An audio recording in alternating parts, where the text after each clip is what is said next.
Hello everyone, welcome back to my YouTube channel Wangshan and emotion. I hope आप सब अच्छे होंगे। अच्छे नहीं हो तो हो जाओ यार। चलिए तो फिर आज से हम एक नया एफएफ स्टार्ट करने वाले हैं जो कि एक हिस्टोरिकल एफएफ है। एंड मैं बता दूं कि ये ओमेगा वर्स नहीं है।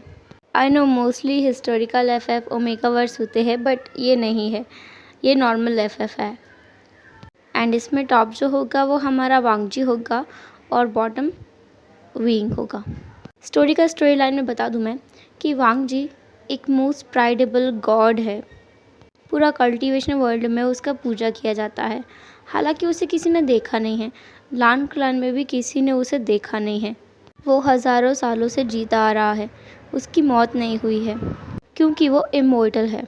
विंग जो कि एक सिंपल कल्टीवेटर है जो कि यूनमक में जियांग क्लैन से बिलोंग करता है।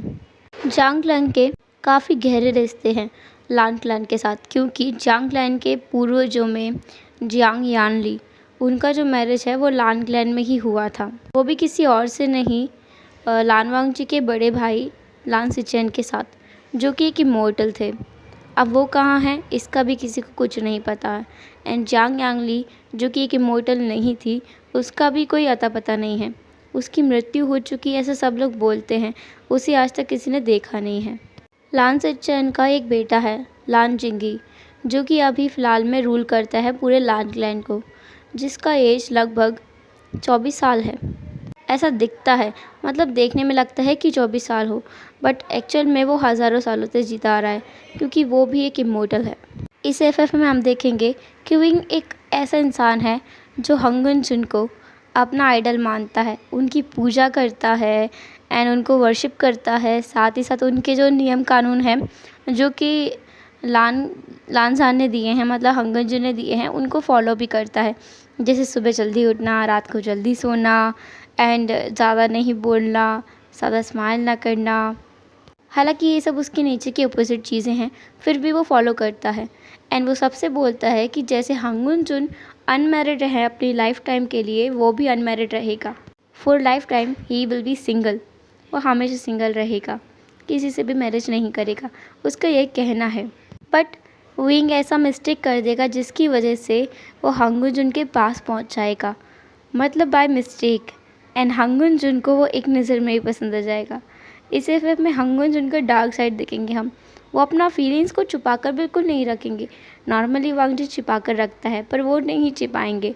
वो अपना जो फीलिंग्स है वो तुरंत ही विंग को बता देंगे, और विंग बेचारा कुछ समझने से पहले ही उसका प्राइड उससे छिन भी जाएगा। ये थोड़ा डार्क फैंटेसी वाला एफएफ है, थोड़ा ज़्यादा ही डार्क है। इसमें 18+ सीन्स कुछ ज़्यादा हैं।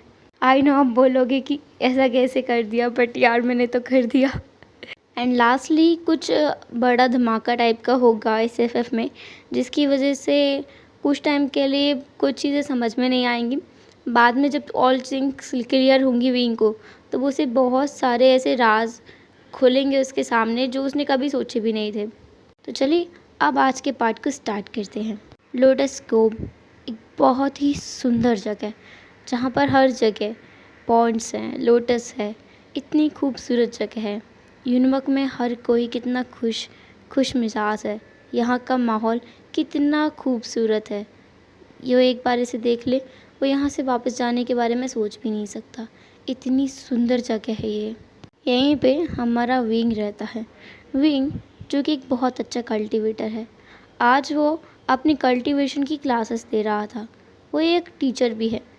उसकी उम्र लगभग 20 साल है। उसकी कल्टीवेशन काफ़ी अच्छी है, या कहीं बहुत ज़्यादा अच्छी है। तो वो अपने यूनमक के जो हेड डिसिपल्स हैं उनको ट्रेन करता है। उसे महारानी यू एंड जांग फैमिया ने गोद लिया है। उसे भी नहीं पता उसके रियल पेरेंट्स कौन हैं। महारानी यू और जांग फैमिया का एक और बेटा है जो कि विंग से लगभग 10 साल बड़ा है, जिसकी उम्र 30 साल है। उसकी एक वाइफ है जिसका नाम है वैनचिंग, जिसकी उम्र 26 साल है। उनका एक बेटा है जिसका नाम है चेंग क्विंग। चेंग क्विंग नाम जियांग चिंग और वैन चिंग ने मिलकर रखा है। जियांग चेंग का चेंग और वैन क्विंग का किंग, तो चेन क्विंग उसका नाम रख दिया गया। विंग अपने नेफ्यू से बहुत प्यार करता है, उसे बहुत सारी चीज़ें भी सिखाता है। अभी उसकी क्लास चल रही है जिसमें बहुत सारे डिसिपल्स हैं जो कि सीख रहे हैं। उनकी स्वाड क्लास हो जाने के बाद में वो थोड़ा रेस्ट कर रहे थे। विंग ने उनसे कहा था कि थोड़ा मेडिटेशन करें, तो वो मेडिटेशन करने के लिए बैठ गए थे। विंग खुद भी वहाँ पर बैठे बैठे मेडिटेशन कर रहा था। तभी उसके पास उसका छोटा छोटा जो नेफ्यू है वो भागते हुए आया। बोला, अंकल अंकल। विंग ने चैंगक्यूंग को अपने गोद में उठाया और कहा, ओह माय लिटिल प्रिंस, तुम कहाँ थे इतने टाइम से? क्या तुमने अंकल को मिस किया? चैंगक्यूंग ने कहा, यस अंकल, मैंने आपको बहुत मिस किया। वो अपने हाथों से बना के दिखा रहा था कि उसने विंग को कितना मिस किया। विंग को भी हंसी आई। उसने कहा, ओह तुमने मुझे इतना मिस किया बेबी? चैंगक्यूंग ने कहा, यस अंकल। देन विंग वहाँ से खड़ा हुआ। उसने चैंगक्यूंग को अपनी गोद में लिया एंड बाकी सब डिसिपल से कहा कि वो लोग मेडिटेशन करें एंड देन वो लोग अपने अपने घर जा सकते हैं। विंग वहाँ से निकल आया। विंग अलग ही घर में रहता है, थोड़ी दूरी पर, मतलब जांगचिंग से दूर रहता है वो। तो वो वहाँ आया। उसने कहा, चैंगक्यूंग, क्या तुम कुछ खाना चाहोगे? चैंगक्यूंग ने कहा, यस अंकल, मैं लोटस सूप खाना चाहूँगा। विंग ने हाँ बोला एंड वो बनाने लगा। वो फूड बिल्कुल ब्लैंड। सरप्राइज़ लगता है सोचने में कि विंग ऐसा खाना खाए, लेकिन विंग खाता है क्योंकि वो हंगुंजुन को फॉलो करता है। प्रत्येक चीज़ जो कि हंगुंजुन करते हैं वो वही करता है। जैसे हंगुंजुन जो हैं वो बिल्कुल ब्लैंड खाना खाते हैं, बिना स्पाइसी वाला, तो वो भी नॉन स्पाइसी फूड खाता है। हालांकि स्टार्टिंग में उसे पसंद नहीं आया था, फिर बाद में उसे बहुत अच्छा लगने लगा, तो उसने वही बनाया अपने लिए और उसके नेफ्यू के लिए। उन दोनों ने सूप को पिया या का वो खाया एंड देन बाद में वो लिटिल बच्चा वहाँ से चला गया। विंग का अब नहाने का टाइम था क्योंकि इवनिंग हो चुका था, तो उसने बात लिया एंड वो वापस आया। और उस रूम के अंदर, मतलब उस घर के अंदर एक हिडन रूम है जिसे विंग ही खोल सकता है। विंग ने एक तालिस्मान लगाया एंड उस रूम के डोर को खोला। वो अंदर गया। वहाँ पर एक स्वाड रखा था, एक ऐसा स्वाड जिसके चारों तरफ एक ड्रैगन घूम रहा है। उसका स्वाड के आसपास ग्रीन लाइट जल रहा है एंड ये नज़ारा देखने में बहुत ही ज़्यादा मैस्मराइजिंग है। विंग वहीं अपने घुटनों के बल बैठ गया एंड बो करते हुए बोला, हंगुंजुन को मेरा प्रणाम। मैं आपकी वर्शिप में एक और दिन आया हूँ। मैं प्रार्थना करता हूँ कि मेरा युग्मक हमेशा खुश रहे, सब लोग हमेशा खुश रहें, किसी के साथ कुछ भी गलत ना हो, और आप मुझे शक्ति दें हमेशा, ताकि मैं आपके बताए गए कदमों पे चल सकूं एंड आपकी तरह एक महान कल्टीवेटर बन सकूं। तो उसने वर्शिप किया उस स्वाड का एंड देन वो बाहर आ गया। विंग का मन में था कि वो हमेशा ही हंगुंजुन को फॉलो करेगा, उनकी तरह बनेगा, एक powerful cultivator and life time के लिए सिंगल। वो अब बस अपना डिनर करने वाला था। रात हो गया था। वो डिनर बनाने के लिए किचन में गया एंड तभी उसके पास तालिस्मान से एक संदेश आया, जो कि कोई और नहीं, क्लान लीडर जांग ने भेजा था। उनका बड़ा भाई, मतलब विंग का बड़ा भाई ने भेजा था, जिसमें लिखा था कि विंग को कल सुबह सुबह दरबार में पहुंचना है। हॉल में पहुंचना बहुत ज़रूरी है, बहुत इम्पोर्टेंट काम है विंग के लिए। विंग को पता है ये कौन से इम्पोर्टेंट काम है। पिछले 5 सालों से उसके साथ यही तो हो रहा है, इतना इम्पोर्टेंट काम। जब से वो 15 साल का था तब से ही उसके लिए रिश्ते पे रिश्ते आए जा रहे हैं एंड वो सबको बता बता के परेशान है कि उसे शादी नहीं करनी, पर कोई मानता ही नहीं है। आज भी उसे पता है कि कल क्या होने वाला है। वो सब खुद को प्रिपेयर कर रहा था कि कल वो कैसे मना करेगा सबको। उसने सोच लिया है वो सबको साफ साफ बोल देगा वो हंगुंजुन की तरह रहना चाहता है और वो उनकी तरह रहेगा। वैसे ये बात तो उसने कब से बोलता आ रहा है, वो कोई उसकी बात मानता ही नहीं है। अब विंग ने सोच लिया है कि उसे बोलना क्या है। वो कुछ ऐसा बोलने वाला है जिसके बाद कोई और उसकी तरफ आंख उठा के देखने की हिम्मत नहीं करेगा। मतलब कोई और क्लान लीडर उसके साथ अपनी बेटी का शादी बिल्कुल नहीं करेगा, सपने में भी नहीं करना चाहेगा। वो कुछ ऐसा बोलने वाला है कल। विंग यही सोच के स्माइल कर रहा था एंड खुद से बोल रहा था, वेल डन विंग, तुम्हारा दिमाग तो कितना तेज़ चलता है। हाँ, कभी कभी तो मुझे खुद से ही प्यार हो जाता है। ओह गॉड, मैं कितना अच्छा हूँ। विंग की ये बकवास बात है। फिर उसने अपना डिनर बनाया, डिनर किया और बस हंगुंजुन की तरह 9 बजे तक सो गया। सुबह 5 बजे वो उठता है और अपना डेली रूटीन करता है, फिर अपना ब्रेकफास्ट, देन जैसे तैसे करके 8 बजे तक वो हॉल में पहुंच जाता है। उसका मन नहीं था, लेकिन जाना तो पड़ेगा ही। हॉल का माहौल उसे पता ही था, सारे राजा आपस में बात कर रहे थे।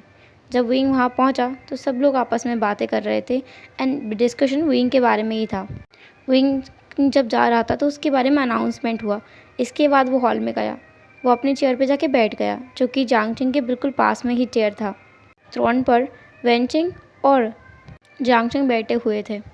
जियांग की शक्ल देख के लग रहा था कि वो बहुत ज़्यादा परेशान है इन राजाओं से, जो उसे इतने टाइम से परेशान कर रहे हैं विंग की वजह से। वो विंग को फोर्स तो नहीं कर सकता अब, लेकिन क्या करे, और कोई रास्ता भी तो नहीं है। वहाँ हॉल में मैडम यू एंड चांग फैमिया भी थे। वो भी वहीं बैठे हुए थे नॉर्मल सीट्स पर एंड देख रहे थे इन सब का तमाशा। तभी एक राजा ने तुरंत उठकर कहा, क्लान लीडर जियांग, आपको नहीं लगता कि आपको हमारे क्लान के साथ अच्छे नाते बनाने चाहिए? फ्यूचर में हमारा क्लान सबसे पावरफुल क्लान रहेगा लान क्लान के बाद। इसलिए हमें लगता है कि हमारी बेटी की शादी आपके भाई विभूषण से करा दी जानी चाहिए। तभी दूसरा राजा उठकर खड़ा होता है, अगर आप सबसे महान कल्टीवेशन करने की सोच रहे हैं या सोच रहे हैं कि आपका क्लान लान क्लान के बाद दूसरे नंबर पे आएगा, तो हम क्या बेटे बेटे आपका मुंह ताकेंगे? हमारा क्लान आएगा सेकंड नंबर पे लान क्लान के बाद। आप हमारे साथ रिश्ता जोड़िए। क्लान लीडर जियांग, बेचारा जियांग क्या करे, ये राजा कब से लड़ ही रहे हैं ऐसे ही। देन आगे एक क्लान लीडर खड़ा हुआ, उसने कहा, बिल्कुल नहीं, आपको रिश्ता सिर्फ इसलिए नहीं जोड़ना चाहिए क्लान लीडर जियांग क्योंकि वो कल्टीवेशन उस क्लान का कल्टीवेशन अच्छा है या फिर वो क्लान किस नंबर पे आता है। आपको संस्कार भी देखने चाहिए, उन लड़कियों में संस्कार हैं या नहीं। मेरी बेटी में भर भर के संस्कार हैं, इतने संस्कार हैं कि वो सुबह जल्दी उठने से लेकर रात को सोने तक अपने पति की पूरी सेवा कर सकती है। उसका प्रति कभी भी संत बनने के बारे में, मॉन्क बनने के बारे में सोचेगा भी नहीं। वो इतनी गुणवती जो है, अपने पति को कैसे रिझाना है उसे ये सब कुछ भी आता है बहुत अच्छे से। विंग के मन में चल रहा था, मैं कहाँ से आ गया, मुझे यहाँ क्यों बुलाया जाता है, मुझे समझ में ही नहीं आता। जियांग ने कहा, बस करो, तुम लोगों की मर्जी नहीं चलेगी इसमें। हम विंग से ही पूछेंगे कि विभूषण को क्या चाहिए। ऐसे कहकर उन्होंने विंग की तरफ देखा। विंग भी खड़ा हुआ, उसने कहा, क्लान लीडर जियांग। ऐसा कहते हुए उसने बो किया एंड देन कहा, मेरा निवेदन है कि मैं किसी से भी शादी नहीं करना चाहता, फिर मेरे साथ ज़बरदस्ती क्यों की जा रही है। रही बात क्लान को कोई वारिस देने की, तो आप ऑलरेडी मैरिड हैं और आपका एक बेटा भी है जो कि आगे चल के यहाँ का वारिस बनेगा, तो फिर मुझे क्यों फोर्स किया जा रहा है। सबको अपने मन से जीने का, रहने का हक होता है, क्या मुझे नहीं है? जियांग ने कहा, बिल्कुल है, आप बैठ सकते हैं। विंग ने अपने मन की बात रख दी थी कि वो किसी से शादी नहीं करना चाहता। वो बैठ गया था। देन जियांग ने सबकी तरफ देखा एंड कहा, सुन लिया आप सब ने, वो किसी से भी विवाह नहीं करना चाहता। आप उसे ज़बरदस्ती नहीं कर सकते। कृपया करके आप अपने क्लान लौट जाइए।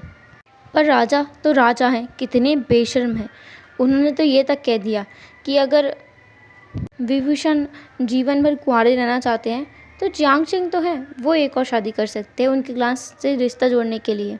अब वेनचिंग कैसे सह सकती थी, वो उसे बहुत गुस्सा आ गया। उसने कहा, तुम्हारी बेटियों के बारे में हमें क्या कुछ पता नहीं है? वो उनकी हरकतें कैसी हैं हम सब जानते हैं। हमारे क्लान से किसी का भी रिश्ता आपके क्लान के साथ नहीं होगा। वो वैन क्लान था जिसने ये रिश्ता रखा था सेकंड मैरिज के लिए जियांग के लिए। वेनचिंग भी वैन क्लान से ही है, उसी की छोटी बहन का रिश्ता जियांग के लिए ऑफ़र हो रहा था। वो कैसे सहन कर सकती है, जबकि उसे पता है कि उसकी छोटी बहन किसी और से प्यार करती है। वो ऐसे कैसे होने दे सकती है। अब देन अगेन वही वॉर चालू हो गया। बातों से लड़ रहे हैं सब लोग कि ऐसे कैसे हो सकता है, आपको अपनी रिस्पॉन्सिबिलिटी से भागना नहीं चाहिए। ये सब वो विंग से बोल रहे थे सब लोग कि आप रिस्पॉन्सिबिलिटी से भाग रहे हैं, आपको क्लान को हायर करने के लिए एक डिसिपल हैं, अभी तो आप संभाल रहे हैं, अपने भाई का साथ दे रहे हैं, फिर उनके बेटे का साथ कौन देगा अगर उन्हें कोई सिबलिंग नहीं हुआ तो। कुल मिलाकर कहीं न कहीं से घूम फिर के बाद विंग की शादी पे आ रही थी। अब विंग से सहा नहीं गया, उसने कहा, बस करो, तुम्हें पड़ी क्या है मेरे बारे में। ऐसा कहते हुए वो हॉल के बीचों बीच आ गया। उसने अपनी तलवार निकाली और कहा, अब तुम लोग कुछ नहीं बोलोगे, सिर्फ सुनो। मैं मैडम यू और मास्टर जियांग फैमिया का बेटा विभूषण, जियांग क्लान का हेड डिसिपल, जियांग क्लान का सेनापति, खुद को समर्पित करता हूँ लान क्लान के फादर गॉड लानजान मतलब हंगुंजुन को। ऐसा कहकर उसने अपने हाथ को कट कर लिया। बस ये अनाउंसमेंट नहीं था, इसका मतलब था विंग ने खुद को हंगुंजन को सौंप दिया है। सबके तो रोंगटे खड़े हो गए और सब लोग अपने थ्रोट से खड़े हो गए थे, साथ में जांग चेंग भी। उसने कहा, तुम ऐसा नहीं कर सकते। और विंग ने तो ऐसा कर दिया है। मैडम यू और जांग फैमिया वो भी बहुत ज़्यादा परेशान हो गए थे। वो भी उठ कर के आए, ये क्या कर दिया है विंग ने। मैडम यू रोते हुए विंग के पास हैं। उसने कहा, तुमने ऐसा क्यों किया बेटा? हम मानते हैं तुम्हें शादी नहीं करनी, हम फोर्स भी नहीं करेंगे। अपने प्रण को वापस ले लो, अपने शब्दों को वापस ले लो, ऐसा मत करो। विंग ने कहा, शब्द कभी वापस नहीं लिए जाते माँ, और आपको पता है मैं इन लोगों के साथ नहीं रह सकता। मुझे इन सब में कोई इंटरेस्ट नहीं है। शारीरिक सुख में इन सब में कोई नहीं, कुछ भी नहीं रखा है। हंगुंजुन भी कहते हैं, एक सफल कल्टीवेटर, एक महान कल्टीवेटर वही होता है जो दुनियादारी से, समाज से दूर रहता है, खुद को अलग रखता है, एक मॉन्क बन के रहता है। मैडम यू ने विंग को गले लगा लिया था, लेकिन अचानक कुछ हुआ। विंग 2 कदम पीछे हट गया एकदम से ही, खुद से ही। उसने कहा, माँ। एंड सब लोग उसे देख रहे थे। उसके चारों तरफ एक बैरियर बन गया था ब्लू कलर का, जिसके अंदर कोई आ भी नहीं सकता, ऐसा बैरियर। विंग बेचारा खुद भी कंफ्यूज था। एंड धीरे धीरे वो कहीं गायब सा हो रहा था। सब लोग बोल रहे थे, तुम्हें कुछ हो तो रहा है, कुछ तो हो रहा है। उसकी माँ, उसके बाबा, उसका ब्रदर, उसकी साउजी, सब लोग कितने परेशान है, उसे दिख रहा था। एंड देखते ही देखते वो टेलीपोर्ट हो गया। उस सभा में अब कोई भी नहीं था, मतलब विंग नहीं था, बाकी सब थे। एंड मैडम यू वहाँ भागते हुए आई, यहाँ विंग खड़ा था। उन्होंने चिल्लाते हुए कहा, विंग को बुलाते हुए कहा, लेकिन विंग कहाँ आने वाला था। वो बिल्कुल अपने घुटनों पर ही गिर गई। जांग फैमैन उन्हें संभालते हुए कहा, यू तुम परेशान मत हो, वो जहाँ भी होगा सही होगा। मैडम यू ने कहा, बिल्कुल नहीं, तुम कैसे कह सकते हो मैं परेशान ना हूँ। तुम्हें पता है ना, हमारे परिवार से एक और लड़की ने खुद को ऐसे ही दान कर दिया था और वो आज तक नहीं मिली है। उसे तो शादी तक कर ली थी और हमें पता भी नहीं चला था। हमें तब पता चला जब उसके बेटे से हम मिले। विंग का क्या होगा? वो तो एक मैन है, क्या वो लोग उसे जान से मार देंगे? और तुम्हें तो पता है ना गॉड का क्रोध कैसा होता है। वो मेरे बच्चे को नहीं छोड़ेंगे फैमिया, वो मेरे बच्चे को मार देंगे। फैमिया ने कहा, यू ऐसा कुछ नहीं होगा, तुम चिंता मत करो, मैं उसे ढूंढूंगा। मैं लान क्लान जाऊंगा, अगर ज़रूरत पड़ी तो मैं उनसे युद्ध भी करूंगा, लेकिन हम उसे वापस लेके आएंगे। जांग चिंग ने भी मैडम यू से कहा, हाँ माँ, हम उसे वापस लेके आएंगे। वैन किंग ने मैडम यू को संभालते हुए कहा, माँ आप चिंता मत कीजिए, विंग आ जाएगा। मैडम यू रोते हुए बोल रही थी, वो नहीं आएगा, वो नहीं आएगा, वो लोग उसे नहीं आने देंगे। तुम जानते नहीं हो वो कैसे है। मैंने उन्हें बहुत करीब से देखा है। फैमिया ने भी तो उन्हें बहुत करीब से देखा है। उसे भी पता है विंग अब कभी वापस नहीं आएगा। और ये सब इन भिखारियों की वजह से हुआ है, जो हमारे क्लान के धन दौलत की वजह से हमसे रिश्ता जोड़ना चाहते थे। मिल गई तुम्हें तसल्ली, हो गया सुकून, तसल्ली मिल गई होगी तुम्हारे दिल को, है ना। तुम सभी ने मेरे बेटे को मुझसे दूर कर दिया है, मेरे विंग को, मेरे मासूम विंग को मुझसे दूर भेज दिया है। वो अभी बच्चा है, वो सिर्फ 20 साल का है, अभी उसकी उम्र ही क्या है, और उसने खुद को सेक्रीफाइस कर दिया तुम लोगों की वजह से। उसने जो वैनरो खान है उसकी तरफ इशारा किया और कहा, पकड़ लो इसे और डाल दो कैद खाने में, जब तक मेरा बेटा नहीं मिलेगा ये कैद में रहेगा। वैन क्लान के सिपाही तो आए, बट वो सारे सिपाही थोड़ी थे जो जांग क्लान से लड़ सके। वैन रोहान को बंदी बना लिया गया। जो जांग फेमिया हैं और जांग चिंग हैं वो निकल गए थे विंग को ढूंढने के लिए, लान क्लान के लिए निकल गए थे। And when Ching madam you को समझा रही थी। दूसरी तरफ लान क्लान में तो कुछ और ही माहौल हो गया था एकदम से। लान क्लान में जहाँ पर कभी भी धूप नहीं निकलती, हमेशा जो लान क्लान बर्फ़ से ढका रहता है, आज वहाँ पे बहुत सालों के बाद पहली बार धूप पड़ी है। और लान जिंगी ये सब देख के बहुत हैरान है। उसे कुछ समझ नहीं आ रहा कि ऐसा हो कैसे रहा है। वो तो यहाँ कई सालों से है, उसे लगभग 150 साल हो चुके हैं यहाँ आए हुए। तब से अब तक उसने कभी भी लान क्लान में धूप नहीं देखी। ये पहली बार है जब वो धूप निकलते हुए देख रहा है लान क्लान में। लेकिन उसे ये धूप चुभ नहीं रही है, ये धूप बहुत अच्छी है, उसे अच्छा महसूस करा रही है। ऐसा लग रहा है लान क्लान में कोई तो खुशी आने वाली है, कुछ अच्छा होने वाला है। लान जिंगी का दोस्त वुजी वो उससे बोलता है, जिंगी ये हो क्या रहा है यहाँ, इतना अच्छा माहौल है, कितना खूबसूरत नज़ारा है। लेकिन ये आज है, ये तो तब था ना जब तुम यहाँ आने वाले थे। जिंगे ने कहा हाँ वूजी, जब मैं आया था तब भी ऐसा ही माहौल था, एंड जब मेरी माँ आई थी तब भी ऐसा माहौल था।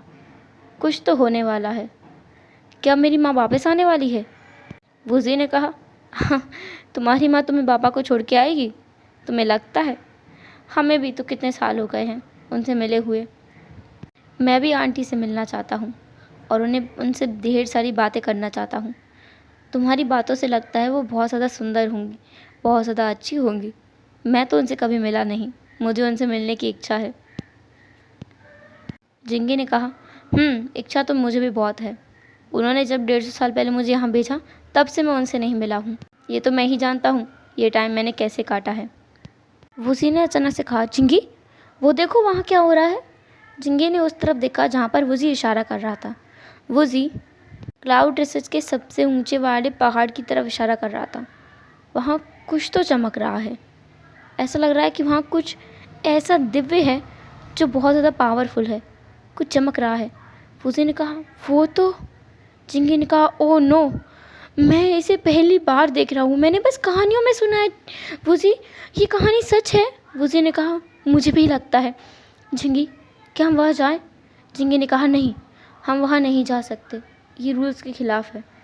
अगर हम वहाँ गए तो कुछ बुरा भी हो सकता है, हम बस यहीं से देख सकते हैं। वूजी ने कहा मुझे यकीन नहीं होता कि हम द ग्रेट हंगुन-जुन, द गॉड हंगुन-जुन की तलवार को देख रहे हैं। जिंगे ने कहा यकीन तो मुझे भी नहीं होता कि मैं द गॉड की तलवार को देख सकता हूँ। वो कितनी चमक रही है, कितनी दूर से हम देख सकते हैं। मैंने सुना है जब वहाँ धूप पड़ती है तब वहाँ जो तलवार होती है वो चमकती है। जब माँ ने बाबा को याद किया था तब उनकी भी तलवार ऐसे ही चमकी थी, उनका भी ड्रैगन आज़ाद हो गया था। मुझे लगता है ये भी ड्रैगन आज़ाद होने वाला है। वूजी ने कहा हाँ, लेकिन द गॉड को किसने याद किया होगा? क्या कोई लेडी ने? जिंगे ने कहा लगता तो यही है, जैसे माँ ने बाबा को याद किया था और बाबा अपनी कैद से आज़ाद हो गए थे, वैसे मुझे लगता है गॉड को भी किसी ने याद किया है, इसलिए वो अपनी कैद से आज़ाद होने वाले हैं। वूजी इसका मतलब है? वूजी ने कहा हाँ जिंगी, इसका मतलब है कि हम फिर से पहले जैसे हो जाएंगे, हम सब लोग पहले जैसे हो जाएंगे। ये तो बहुत खुशी की बात है। क्या मैं ये खबर सबको बता दूँ? जिंगी ने कहा नहीं, हमें अभी ये बात किसी को नहीं बतानी चाहिए, ये बात हमारे क्लान के बाहर नहीं जानी चाहिए। वूजी ने कहा हाँ, नहीं जाएगी मास्टर। जिंगी ने कहा चलो तो फिर हम अब चलते हैं। माना हम वहाँ नहीं जा सकते, पर हम थोड़ी दूरी पर तो जा सकते हैं ना। वूजी ने कहा हाँ, थोड़ी दूरी तक तो जा सकते हैं। तो वो दोनों अपने स्वाड पर उड़ते हुए वहाँ जाने लगे। वहाँ थोड़ी दूरी पर, जस्ट थोड़ी दूरी पर वो लोग खड़े थे, लेकिन इतने भी करीब नहीं थे कि वहाँ पर जो भी हो रहा हो वो साफ साफ देख सकें। उन्हें तो वहाँ कुछ और ही दिख रहा था। वो हंगुंजुन की तलवार नहीं है? जिंगी ने कहा लगता तो यही है। हंगुंजुन की तलवार तो बहुत पावरफुल है, दूर से ही देख के उसे दिखाया जा सकता है कि हाँ वो हंगुंजुन की तलवार है, देख के लगता है वो कुछ और है। वूजी ने कहा क्या वो उनका ड्रैगन नहीं है? एक मिनट, वो तो ग्रीन ड्रैगन है, लेकिन हंगुंजुन के पास तो वाइट ड्रैगन है ना, या फिर शायद ब्लू ड्रैगन है। जिंगी ने कहा हाँ, बात तो तुम्हारी सही है। क्या वो कोई घुसपैठ है? हमें वहाँ जाना चाहिए? वूजी ने कहा हाँ, शायद हमें जाना चाहिए। मानता हूँ ये रूल्स के ख़िलाफ़ है, लेकिन क्या पता वो द गॉड को परेशान करना चाहता हो। हम उन्हें ऐसे परेशान होने नहीं दे सकते, हमें जाना चाहिए। जिंगे एंड वूजी आगे बढ़ने लगे, बट थोड़ी दूरी जाने के बाद वो धड़ाम से किसी चीज़ से टकरा गए, लेकिन वो उसके अंदर नहीं जा पा रहे थे। उन्होंने देखा वहाँ पर एक बैरियर है, उस बैरियर के अंदर वो दोनों नहीं जा सकते।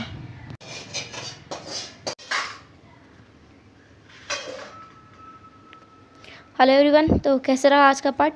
ये फर्स्ट एफएफ जो भी हो, जैसा भी हो, कमेंट ज़रूर करना। और क्या लगता है आपको कि ये कौन है जिसके पास ग्रीन ड्रैगन है, एंड क्या ये वही है जिसके बारे में आप सोच रहे हो? अगर वो है तो फिर ये वांगजी से कैसे मिलेगा, ये तो हमें नेक्स्ट पार्ट में ही पता चलेगा। तो फिर मिलेंगे नेक्स्ट पार्ट में, तब तक के लिए टाटा, क्या बाय बाय, अपना ख्याल रखना।